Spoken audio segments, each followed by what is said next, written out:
আসসালামু আলাইকুম ভিউয়ার্স, কি অবস্থা সবার? কেমন আছেন সবাই? আশা করি ভালোই আছেন। চলে আসলাম মায়াবী জিনের ভালোবাসা গল্পের তৃতীয় পর্ব নিয়ে। তো চলুন বেশি কথা না বাড়িয়ে গল্পে যাওয়া যাক। মনে রাখবেন, সামনের শুক্রবার নুসরাত ও আমাদের বিয়ে, এই বলে চলে যায় সেই জিনেরা। ওরা চলে যাবার পর নুসরাত ও ওর মা বাবা পাথরের মতো দাঁড়িয়ে থাকে। এসব কি ঘটলো? এসব যেন বিশ্বাস করতে পারছে না। জিনেরা সামনাসামনি এসে বিয়ের কথা বলবে ভাবতেও পারেনি নুসরাতের বাবা মা।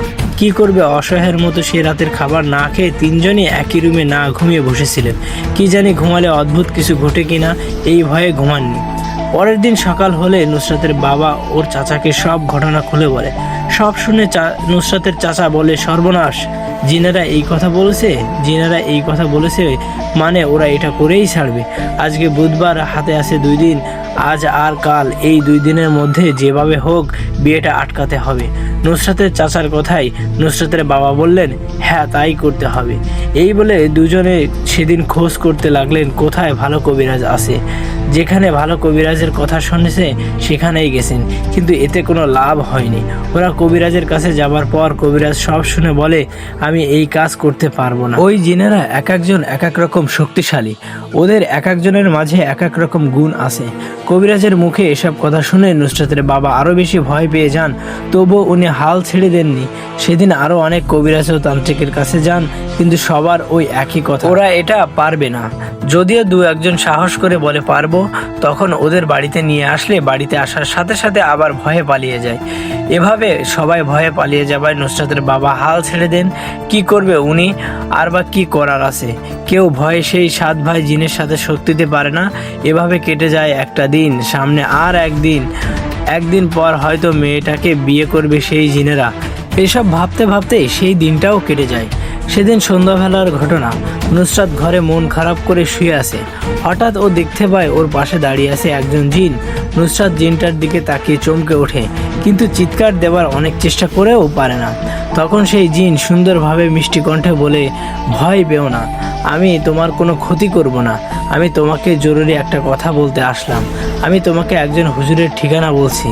আমি এখান থেকে চলে যাওয়ার পর তুমি তোমার মা বাবাকে সেই হুজুরের ঠিকানায় বলবা। আরও বলবা উনি যেন আজকে রাতেই ওনার কাছে যায় আর অনুরোধ করে ওনাকে তোমাদের বাড়িতে নিয়ে আসে। আজকে রাতে উনি না আসলে কাল সেই জিনেরা তোমাকে বিয়ে করবে। তাই যা করার আজ রাতেই করতে হবে। আর একটা কথা, ওই হুজুরের কাছে যাওয়ার পর উনি কিন্তু সহজে আসতে চাইবে না বা তিরস্কার করবে না। উনি কবিরাজি জানে, তাই ওনাকে অনেক অনুরোধ করে বোঝাতে হবে। ভালো থেকো। এই বলে চলে যায় সেই জিন। ও চলে যাবার পর নুসরাত তখন কথা বলতে পারে। জিনটা চলে যাবার নুসরাত ওর মা বাবার কাছে যায় আর এসব ঘটনা খুলে বলে। সব শুনে নুসরাতের বাবা বলেন, এটা কি আসলেই সত্যি নাকি জিনদের কোনো প্ল্যান? কে ওই জিনটা? তুই কি চিনিস ওকে? বাবার কথায় নুসরাত বলে, না বাবা, ওকে চিনি না, তবে মনে হয় কোথাও দেখেছি, সঠিক মনে নেই। ওই জিনটা তো আমার সাথে ভালোভাবে কথা বলছে, আমাকে ভয় দেখায়নি। তুমি একবার যাও না ওই ঠিকানায়। নুসরাতের কথায় ওর বাবা মা বলে, হ্যাঁ, সেই জিনটা মনে হয় কোনো ভালো জিন, ওর কথা মতো সেই ঠিকানায় যাওয়া উচিত। ওদের কথায় নুসরাতের বাবা ঠিক করলেন যাবেন সেই ঠিকানায় হুজুরের কাছে, কিন্তু রাতের বেলা তো একা যাওয়া ঠিক হবে না। তাই নুসরাতের চাচাকে বলে ওনাকে সাথে যেতে। চাচার বলায় উনিও যেতে রাজি হন। তখন রাত 8টা বাজে। নুসরাতের বাবা ও চাচা চলে গেলেন সেই ঠিকানায়। ওনারা ঠিকানার যাওয়ার পর দেখেন ঠিকই ওই ঠিকানায় একজনের বাড়ি আছে। সেই বাড়িতে গিয়ে জানতে পারেন, হ্যাঁ, এখানে একজন হুজুর আছে, কিন্তু উনি নাকি কবিরাজি করেন না। উনি একজন মসজিদের ইমামতির পাশাপাশি পাশের মসজিদের নামাজ পড়ান। আর উনি তখন এশার নামাজ পড়াতে মসজিদে গেছেন। নামাজ পড়তে কোন মসজিদে গেছে এটা শুনে নুসরাতের বাবা ও চাচা ওরাও ওই মসজিদে যান আর নামাজ আদায় করেন। নামাজ শেষে হুজুর বাড়িতে আসায় নুসরাতের বাবা ও চাচা ওরাও আসেন। ওদের দেখে হুজুর জিজ্ঞেস করায় নুসরাতের বাবা বলেন, হুজুর, আমরা আপনার কাছে এসেছি, আমার মেয়ের অনেক বিপদ। এই বলে সব ঘটনা হুজুরকে খুলে বলে। সব শুনে হুজুর বলেন, আপনারা মনে হয় ভুল করছেন, আমি একজন ইমাম, আমি তো কবিরাজ না, আর আমি কবিরাজিও জানি না, আপনারা চলে যান। তখন নুসরাতের বাবা হুজুরকে অনেক অনুরোধ করেন আর মেয়ের জন্য কেঁদে ফেলেন। নুসরাতের বাবার কান্না দেখে হুজুর বলেন, আচ্ছা, আমাকে একটা সত্যি কথা বলেন তো, আমার ঠিকানা আপনাদের কে দিছে? তখন নুসরাতের বাবা হুজুরকে সত্যিটা বলে দেন।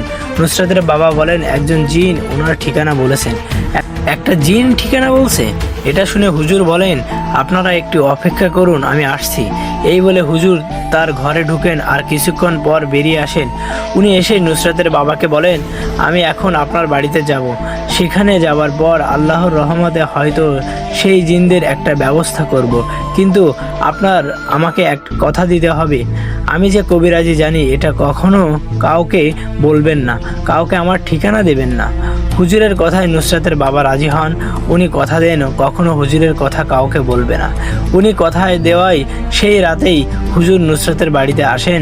হুজুর আসায় সেদিন আর আশেপাশের কেউ ভয়ে নুসরাতের বাড়িতে আসেনি। এদিকে হুজুর এসে নুসরাতের বাবাকে বলেন, আপনাদের বাড়িতে কোনো মহিলা থাকলে ওনাকে পর্দা করে আমার সামনে আসতে বলবেন। এই বলে হুজুর এটাও বলেন, আপনার মেয়ে যার সাথে সমস্যা ওকে পর্দা করে আমার সামনে নিয়ে আসেন। হুজুরের কথা মতো সেটাই করা হলো। নুসরাতের মা পর্দা করে নুসরাতকে নিয়ে হুজুরের সামনে আসেন।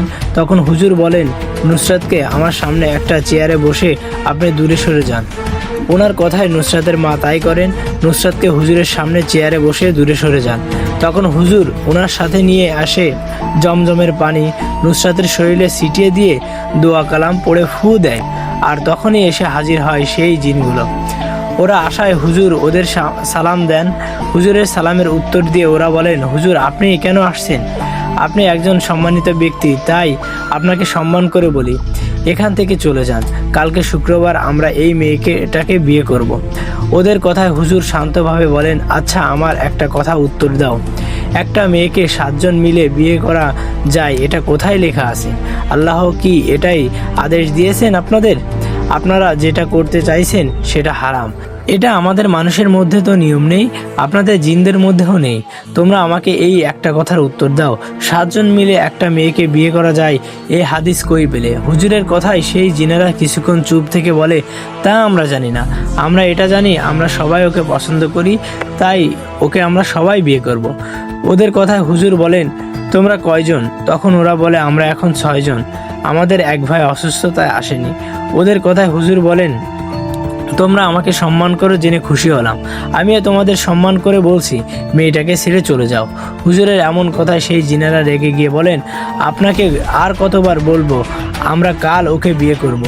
আপনি কি জানেন না আমাদের বিষয়ে আমরা কতটা শক্তিশালী? এটা কি জানেন না? আপনি আমাদের সাথে পারবেন না, তাই নিজের ক্ষতি হবার আগে চলে যান এখান থেকে। সেই জিনদের এমন কথায় হুজুর ওদের আর কিছু বলে না। কিছু না বলে ওনার ব্যাগ থেকে একটা বোতল বের করে বোতলের মুখ খুলে চোখ বন্ধ করে কি জানে পড়তে থাকে। এর ঠিক একটু পরেই সেই 6 জন জিন চিৎকার করতে থাকে আর হুজুরকে বলতে থাকে, হুজুর মাফ করুন, আমরা ভুল করছি, আমাদের বন্দি করবেন না। কিন্তু এতক্ষণে দেরি হয়ে গেছে। হুজুর ওদের কথা না শুনে ওদের 6 জনকে বোতলে বন্দি করে দোয়া পড়ে বোতলের মুখ লাগায় দেন আর বোতলের মুখ সুতো দিয়ে বেঁধে রাখেন। জিনদের বোতল বন্দি করার পর হুজুর বোতলটা সবাইকে দেখিয়ে বলেন, দেখুন ওদের বন্দি করছি। হুজুরের কথায় নুসরাতের মা, বাবা, চাচা সবাই অনেক খুশি হন। সবাই খুশি হয়ে বোতলের দিকে তাকিয়ে দেখে ভিতরে কালো কালো ছোট কি জানি দেখা যাচ্ছে। এসব দেখে নুসরাতের বাবা বলেন, হুজুর আমার তো বিশ্বাসই হচ্ছে না ওদের বন্দি করেছেন, সত্যি কি ওরা বন্দি? তখন হুজুর বলেন, হ্যাঁ আমি 6 জন জিনকে বন্দি করেছি। এই বলে হুজুর আর একটা অবাক করা কথা বলেন। হুজুর বলেন, আমি 6 জন জিনকে বন্দি করছি কেন জানেন? কারণ এরা 6 জন অনেক খারাপ, নিজের ক্ষমতার অপব্যবহার করে। এদের মধ্যে একটা জিন আছে যে ভালো, আর সেই জিনটাই আপনাদের আমার কথা বলেছে। কি সেই জিনটা তাহলে 7 ভাইয়ের মধ্যে একজন? তখন হুজুর বলেন, হ্যাঁ, নুসরাতের কাছে যে জিনটা এসে আমার ঠিকানা দিয়েছিল সে ওই 7 ভাইয়ের মধ্যে একজন, আর সে সবার ছোট। আপনারা যখন আমার কাছে গিয়ে বলেন একজন জিন আমার ঠিকানা দিয়েছে আপনাদের, তখন আমি ঘরে গিয়ে খোঁজ নেই ওর বিষয়, আর তখনই ওকে আমার কাছে হাজির করে সব ঘটনা শুনি। সব শুনে বুঝতে পারি ও সবার ছোট আর ও ভালো, বাকি 6 জন খারাপ। সেই জিনটার কথায় আমি ওকে বলি, তুমি এখন তোমার ভাইদের কাছে ফিরে যাবা, গিয়ে বলবা আমি অসুস্থ, আর আজকে আমি মেয়েটার শরীরে তোমাদের হাজির করার সময় তুমি হাজির হবা না। আমার কথা মতো ছোট জিনটা হাজির হয়নি, তাই এই 6 জনকে বন্দি করেছি। সবার ছোট জিনটা ভালো, ও কখনো আপনাদের বাড়িতে আসলে বা সামনে আসলে ভয় পাবেন না। এখন আপনাদের কোনো ভয় নেই। এখন থেকে এরা নুসরাতের কাছে আসতে পারবে না, বিয়ের কথাও বলবে না। কথা বলে হুজুর নুসরাতকে নামাজ পড়ার কথা বলে। বন্দি করা জিনদের বোতলটা নিয়ে চলে যাবে এমন একটা সময় সেখানে একজন বৃদ্ধ জিন আসে। সেই বৃদ্ধ জিনের পেছনে আবার 2 জন পাহারাদার জিন দাঁড়িয়ে। সেই বৃদ্ধ জিনকে দেখে হুজুর সালাম দেন। সালাম দিয়ে জিজ্ঞাসা করেন আপনি কে? তখন সেই বৃদ্ধ জিন হুজুরের সালামে উত্তর দেন এবং হুজুরকে সালাম দিয়ে শান্তভাবে বলেন, হুজুর আপনি যে 6 জন জিনকে বন্দি করেছেন আমি তাদের বাবা। জিনদের বাবা ও হুজুরের সাথে কি কথা হয় সেটা জানবো আমরা মায়াবী জিনের ভালোবাসা গল্পের 4র্থ পর্বে। তো সাথেই থাকুন।